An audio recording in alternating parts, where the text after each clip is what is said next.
March will be a peaceful gathering of all people who support the Second Amendment right.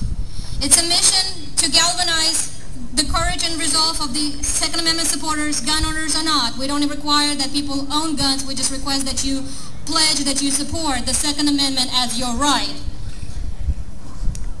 We would like to petition the elected officials against establishing any anti-gun legislations. And we want to also remind the America as a whole country that the Second Amendment is necessary to maintain our right to self-defense. And the Second Amendment is the one right that protects all others.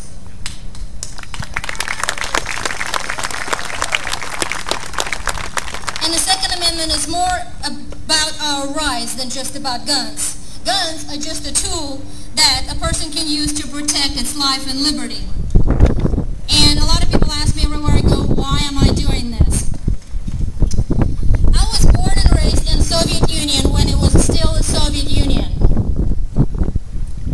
I was a poster child of the Soviet system.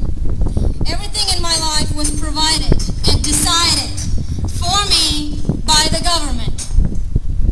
I trusted the government and the police to protect me, to be there when I needed protection.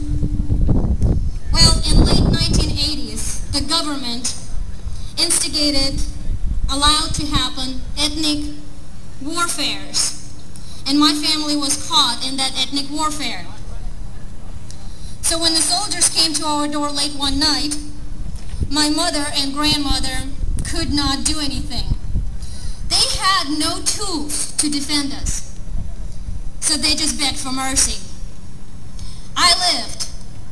Not many did. Why did that happen? Because 60 years prior to that, my great-grandfather and grandfather did not protest the disarmament. After that, it was made very easy for the government to take their land and their house away. By the time I was born in the 70s, we not only had no ability, but even a knowledge to know that we can fight the system, can stand up to the government who tries to impose tyrannical rule, and that at the simple thing that we can control our own life and make decisions in our own lives.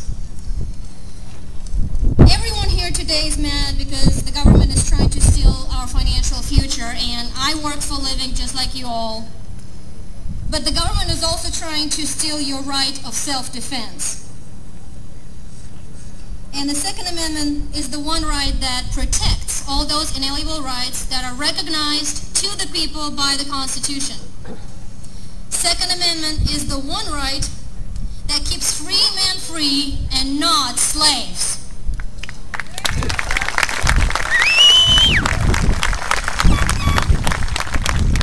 Thomas Jefferson, I love the man.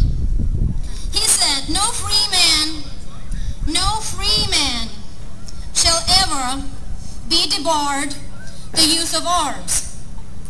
He then said, the strongest reason for the people to retain the right to keep and bear arms is, as a last resort, to protect themselves against tyranny and government.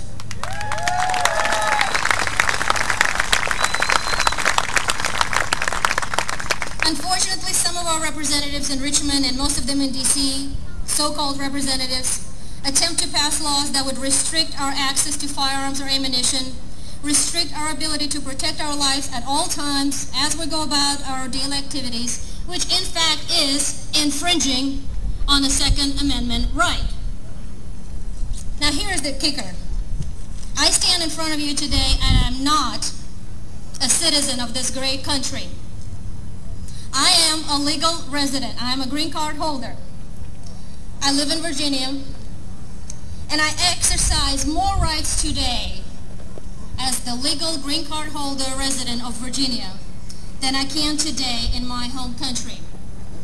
20 years later, Soviet Union is no longer, but you can ask me, I'll let you know every single crap still written in their constitutions. So why am I doing this? Because I feel the responsibility to do all I can to protect the Bill of Rights as in general and the Second Amendment right for the future generations. Because some 200 years ago, many died to guarantee this right, to put it in the Constitution, to make sure the Constitution did not get ratified without it. So what I'm doing is I'm asking you to please go to the website, secondamendmentmarch.com. All words, no numbers, secondamendmentmarch.com. And I am joining Pat today at the Second Amendment Sisters table. You can come and talk to me. We need financial support. We need spread a word of the mouth. So please donate on the website. Tell your friends and family. And each state will have a local state capital march in their state before the national march on April 19, 2010 on the National Mall in Washington, D.C. And we will send the right message to our elected representatives that we will not lose our inalienable rights through inaction or ignorance.